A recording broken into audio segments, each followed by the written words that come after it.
Hello again, gamers. Welcome back to the Board Game Captain. I'm the Captain, and today I'm going to be reviewing and talking about Jordenheim, the role-playing game. So I want to start by giving a big thank you to Works Games for sending me this copy of Jordenheim to read and check out and review. Thank you very much, Works Games. And before I get too into this review, I do want to say I've got a ton of links in the description down below that you can check out at your leisure. There's a link to BoardGameCaptain.com, which is a great hub for all things Board Game Captain, and also has a blog there that Lynn and I occasionally do semi-regular blog posts on various topics. In addition, there's a link to my Patreon if you're in a position to and like to support the channel. And also down below, there is a link to my Teespring store if you'd like to get yourself some cool gamer gear, t-shirts, mugs, etc. Some Board Game Captain merch. Head over to my Teespring store, link in the description below. All right, so Jordenheim by Dan Cross is a tabletop pen and paper role-playing game set in a universe that they had previously done a video game for, but this is now converting it over to be a tabletop role-playing game. Full disclosure, I have not played the video game. I'm not familiar with it, so I'm coming at this from a completely fresh perspective, and I'm just going to be rating it based on my thoughts and how good of an actual tabletop role-playing game I feel that it is. I'm also, of course, going to give you a full rundown of everything that's in the book, as I always do with these games. So, to start with, you open it up and there's a nice big 2-page illustration. This stands out quite a bit because actually there's not a huge amount of artwork that's in here, though what's in here is really nice. So you open it up and the first section you get to after the table of contents is the foreword. You have a foreword and an introduction. Gives you some general ideas about the world as well as some general concepts about what the game system is like. Then you have a quick example of play that gives you some ideas on how parts of the game would go. Then after that, we get into Chapter 1, Jordenheim, a World Primer.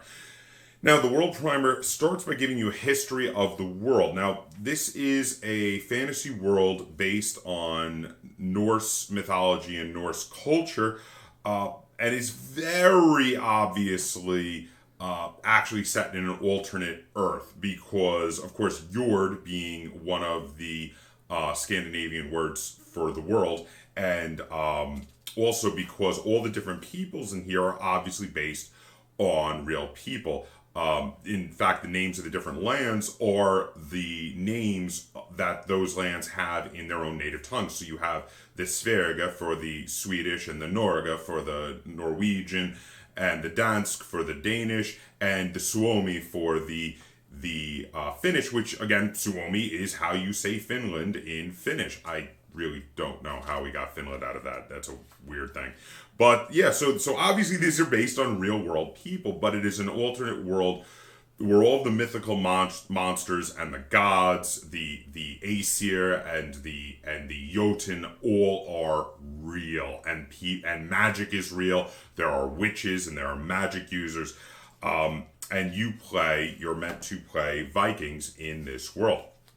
So they give you a brief history of the gods, which is a slight variation on Norse mythology. It follows the same general structure of Norse mythology, but, they change some of the familial structure. For instance, Hel is not Loki's daughter in this. She's actually older than Loki, etc. There are some differences.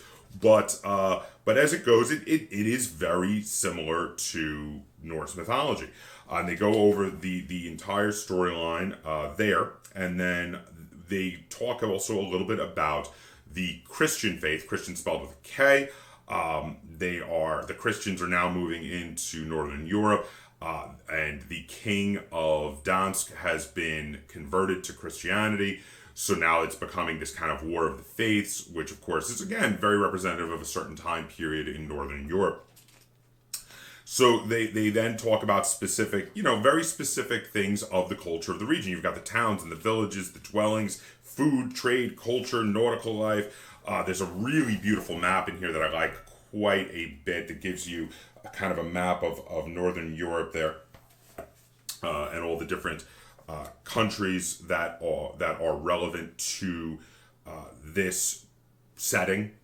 then they start going over the particular regions. So again, with the regions, like it starts with Norga and it goes over its geography, its ecology. Then they have a very special native plant that is important to that region, which it can be turned into an item, and it has the item stats there. You have also, in addition, a specific beast that is unique to that area, which is the Yeti, spelled with a J. So it's basically the Yeti from the Himalayan folklore, taken and Nordicified by changing the Y to a J because they pronounce J's like Y's.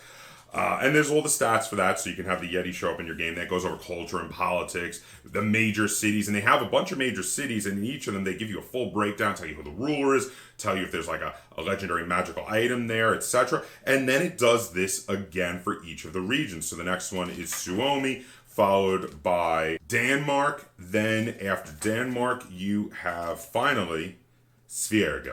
So these, there's a really great breakdown here. Again, each of them, they will have interesting creatures that are either unique or more common in that region, including, for instance, in Sverige, you have the troll. The troll can be found just about anywhere, but I guess he's more common there in Sverige, as well as interesting items that you can find in these regions. And then once you get past all of this, you get into the Shroud. Now, the Shroud is an area of the world that has been receding, but it is an area that is laden with mists, and when you walk through the mist, you're kind of transported to a magical world of where all these monsters and creatures and the gods come from. It's still around, but where it used to cover all of the Jordenheim, now it has retreated into the mountains and the forests as more and more people no longer believe in the Old Norse religion. Then it goes over how the Shroud, what kind of areas it inhabits and how it behaves in the different regions. Some interesting quirks about passing through into the magic of the Shroud and how it sort of passes you through to another magical land. After you get through all of that, you get to the next chapter, which is Chapter 2, Character Creation. So character creation works like this. You start with a pool of 30 character points. Now, character points are used to build your character. They're also used in a way in this game as experience points, because when you win battles, when you succeed at major challenges, you will be given more character points that you can use to spend to boost stats or buy new abilities, etc. So it's basically as if they give you a bunch of experience points to start with that you can build your character with, and then you get more of them as you go. But again, in this game, they are referred to as character points. So the first thing you have to do when making your character is you have to pick a background package. So for your background package, they have the 4 main regions that your character might be from. You have Suomite, Nordman, Svedbo, and Daneman, which are, of course, from the 4 different regions. Each one of them gives you some basic stats that you get, and you do have to pay for it with character points. Then, after you pick one of these background packages, you next have to pick a character class. So the character class, similarly, is a package that gives you a bunch of stats and abilities, though if some of the abilities were already given by your background, you get to reduce the cost of your class by whatever the cost would have been for that particular stat boost that you would have already gotten. Then, of course, you're able to spend extra points that you have on the extra abilities and feats and stats that you would like to. Now, I do want to draw extra special attention to the character class area, because this is one of the few parts of the book that is heavily illustrated, and I really like it. I wish there was more illustrations in this book. It's going to be one of my gripes when I'm talking about my ups and downs in this book, but I love the illustrations of all the character classes. I think the illustrations are fantastic. Like I said, I just kind of wish there were more illustrations in here.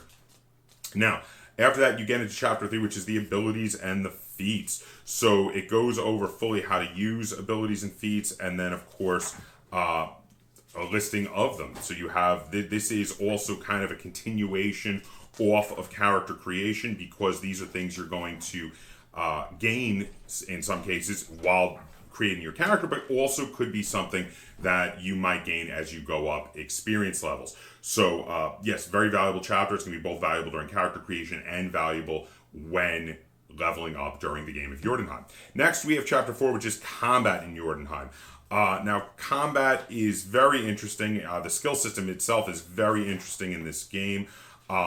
But combat, in my opinion, is where this game shines the brightest. It's the most interesting part of this game, and I really like it. So let me explain a little bit about the rule system. I think this is a good time to take a little aside and talk about that, since we're discussing combat, which is a big part of the rule system. And it's like this. The game rules for Jordenheim, to me, feel like you have a combination, like a cross-pollination of the rules from Savage Worlds and the rules from the Year Zero engine from Free League Games. So what do I mean by that? Well, you will have stats. There are attributes and skill stats that then link to specialties, and you get a die type in that particular attribute or skill. So it might be blades. Blades might be your skill. You have a die type from a D4 up to a D12 in blades.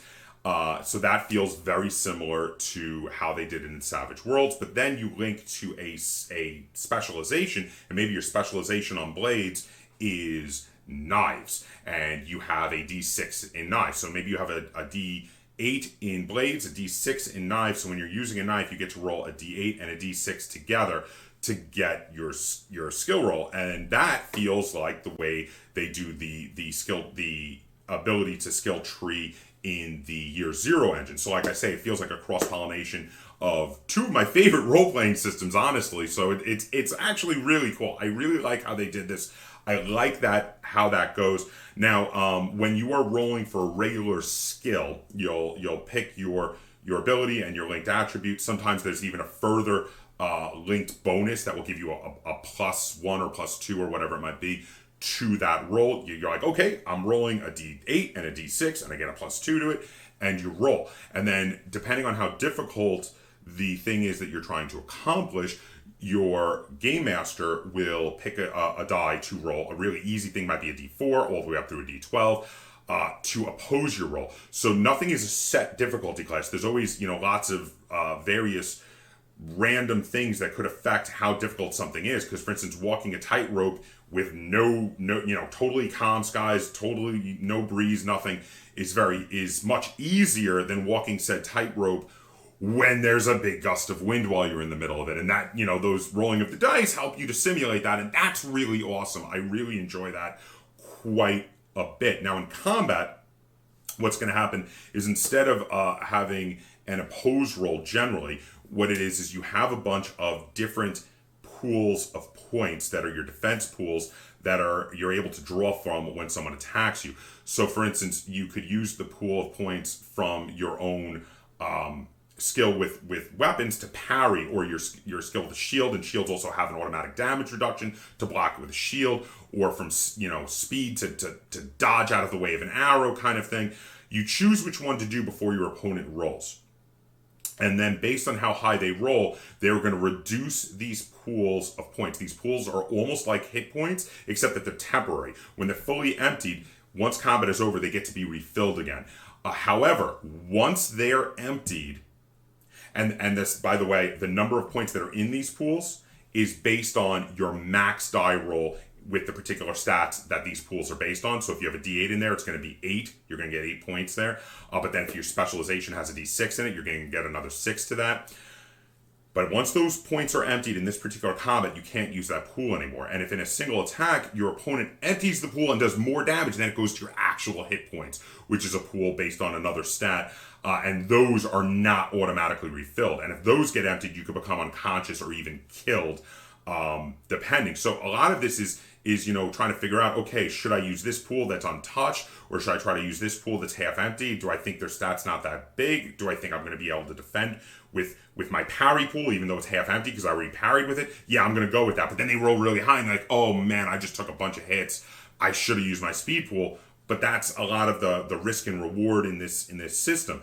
And of course, it works the same way the other way around when you're attacking bad guys, though low-level bad guys work much simpler than normal characters. They you kind of have to go all the way up to proper NPC villains before they work just like a player character would. And that's a general idea of how the game system works. So now the next chapter is chapter 5, which is magical powers. Now magical powers are far more complicated than basic skills. Depending on the power, there are a lot of very special things you have to go into. If you're playing a spellcaster, you have to be ready to learn a more advanced system when it comes to the magical powers here. I definitely wouldn't recommend playing magical powers if you playing a magical powered class if you yourself are not used to role playing. This is something that is really in here for the people who like the crunch. So if you do though, then have at it. There's a lot of amazing abilities that you can get from casting spells in this game, and that is really pretty awesome. Then we have chapter 6, which is game mastering. Now in game mastering, it starts by covering how to level up, which I already talked a bit about. It talks about all different ways to award character points to people as a group or individually. That goes over, lots of different things about toxins and weapons and traps and all the specifics of actually running the game. How to make the pools, how to make NPCs, how to make low-level bad guys. And then there's a huge section on understanding how the different types of spells work in here, which is very important because different types of spells work very differently. Again, this is probably the most complicated part of the system, is the magic system. Again, I don't recommend being a magic character if this is the first role-playing game you've ever played. It's much easier to play a rogue type character, which in here I believe is called a Lightfinger, or a Berserker, which is the equivalent of a Barbarian. But if you have played a lot of other role-playing games and you're into playing magic casting characters, just be aware you're probably going to want to have your own copy of this book, and you're going to want to learn the ins and outs of the magic system so you know what you're doing before you have to cast these spells. Next, we go into all sorts of shielding effects and immunities. And again, it's really just a full-on explanation of how all these things work, followed by magical equipment. There's a bunch of really cool magical items, magical equipment in here. And then there's a GM's Guide to Combat, which is really cool because it gives you a bunch of better fleshing out of ideas of how combat works, followed by a full example of play through an entire combat. That is really awesome because it runs down lots of the options that they talk about earlier in the book on how to do this and how to do that. And both for the villains and for the player characters. And this was invaluable to me because I was still a little bit confused on some issues by the time I got to this. This at the very end of the book, this full example of play that when I got to it, it really made a lot of it click with me, and I really liked this. Okay, so the game Jordenheim. Now, there's some ups and there's some downs. There's some things about this game I really, really love, and there's some things that I don't love so much. So I want to talk about the ups and downs before I give you my final rating.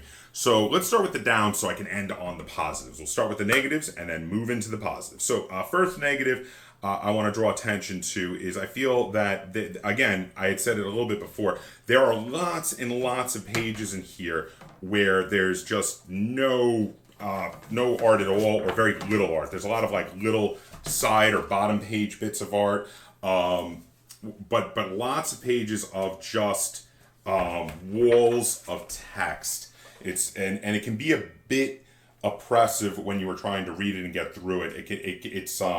It's usually better to break up a lot of these walls of text with more pieces of artwork. There are exceptions. Again, like I had said before, the section on the different character classes was very nicely broken up with bits of artwork that gave you a chance to take a break from the walls of text to read those, to look at those artworks and enjoy them. But a lot of times when they have an artwork, it's usually just a small part of a page, and then the rest of the page is still just a giant wall of text. That said, when the artwork is in here, it is beautiful. I just wish there was more of it. Okay, my next downside I want to talk about a little bit is there's a very big missed opportunity in here, in my opinion. So there's a bit when they're talking about the culture of Jordenheim, where they refer to the fact that outsiders, people of other ethnicities, people with darker skin tones, are unfairly, it specifically references this, they are unfairly maligned often by people in Jordenheim who fear outsiders and are a bit xenophobic. But then after saying that, which when I read that, I was like, oh, that's awesome. Maybe it might be really cool to play a character who's from outside of Jordenheim, playing in the Nordic area, and to role play out that xenophobia. It might be a very interesting theme for a game. But then there's not really in here the ability to play those. I mean, you can. I'll get to that in a second. Basically, if you want to play a character from outside the world and you and your game master are both down with it, the easy way to do it would be to pick a part of the world, figure out what during the Viking Age, what people from that part of the world were commonly known for, and then just pick one of the 4 different backgrounds to represent them, and then role play them as a character from out of that part of the world. This could be really awesome for playing a character, say, like Antonio Banderas' character, who is from the Middle East in the movie The 13th Warrior, when he went up into the Viking world. It could be really interesting to play a character like that. I think that is really awesome. By the way, I do know that his character actually was based on a real person from history.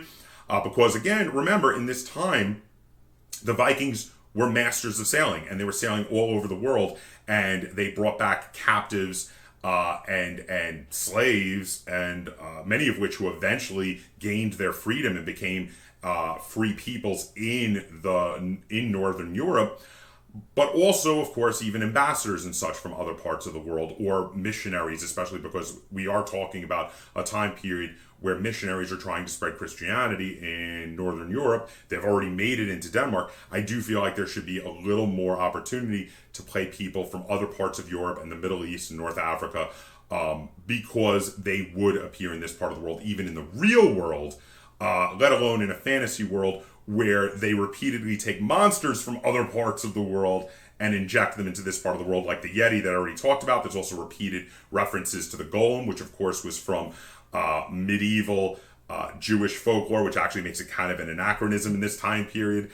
But that's fine. It's a fantasy world, but then why not be able to have people in it? So it doesn't specifically tell you how to do it, but again, if you wanted to, I think you could very easily use the various packages from the 4 different regions to represent someone from another part of the world. It's just I wish they had kind of like a little bit of spelling that out for you, because they don't. Minor gripe in my opinion, but I'm going to move on. So the next thing I want to talk about, it's a bit of a gripe for me, is the formatting of this book. This is going to be my final gripe, but it's my biggest gripe. So the thing is, you've got this section in the beginning of the book where you have an introduction to a lot of the ideas of how the game system works. Then it goes into the storyline where you don't get a lot of rules-based things for a while. But then when you get into the specific areas and they start giving you rules for specific monsters and specific plants or magical items from certain regions, and those things, there's not a section of this book that's like a bestiary, so they're not collected anywhere. Like if you want to go back and find the stats to the troll and all of its cool abilities, because trolls have a lot of varied abilities, you have to go back to the section on the regions and go, oh, where was that? Oh yeah, it's in the area on Sverg. It's not formatted very user-friendly because of that. So I do have a bit of a gripe with that. I really wish they had organized these things better. And then on top of that, there are often times in this book where they'll be referencing rules that they haven't taught you yet.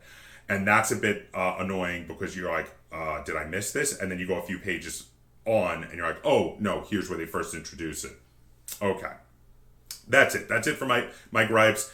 I had one about, like I said, one about the structure, one about, not being able to play foreign characters in this part of the world, because I thought that would be really cool. That said, now let's talk about the positives. Okay, the rule system. The rule system in this book is great. It's absolutely fantastic. It is the strongest part of this book. I love the way skills work. I love the constant opposed rolls. I love combat, and I love picking between the different defensive pools. I think that is brilliant. That is absolutely brilliant. It gives you a reason not to have dump stats.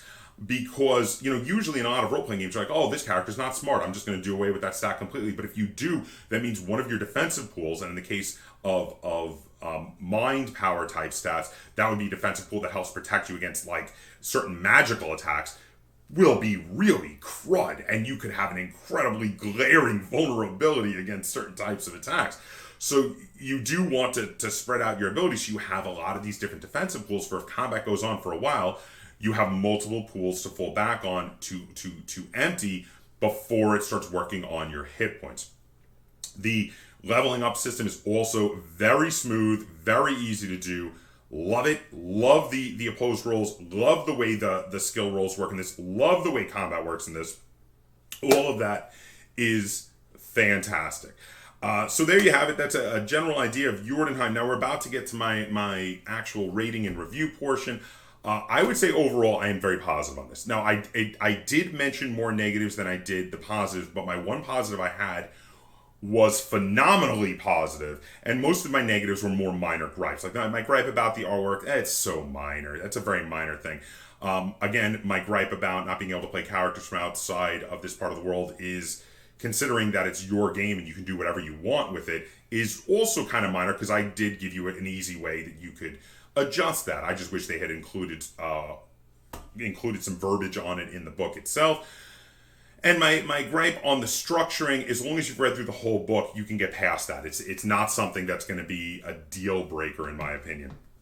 So overall, I would say this is far more positive than it is negative. I think this is a very innovative system, very interesting, and also a very fun world, because I love Norse mythology. I think it'd be a very fun world to play in. I personally, while reading this, fell in love with the way they did the people from Suomi, and I would love to play a character from there specifically. Though I always wind up game mastering when I play these games. I'm going to give Jordenheim 8 out of 10 stars. I think this is really cool.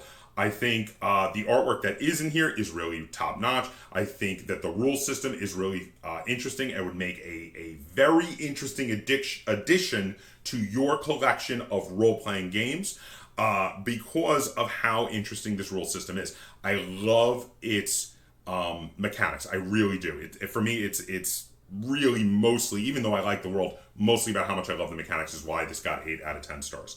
So there you have it. If you have any questions, comments, or concerns either on the game of Jordenheim or on this review, feel free to put them in the comments down below. And if you enjoyed this review of a role-playing game product, feel free to give this video a like, share it on all forms of social media, and if you haven't already, please subscribe to the Board Game Captain. That's Captain spelled with a K on YouTube. And until next time, game on.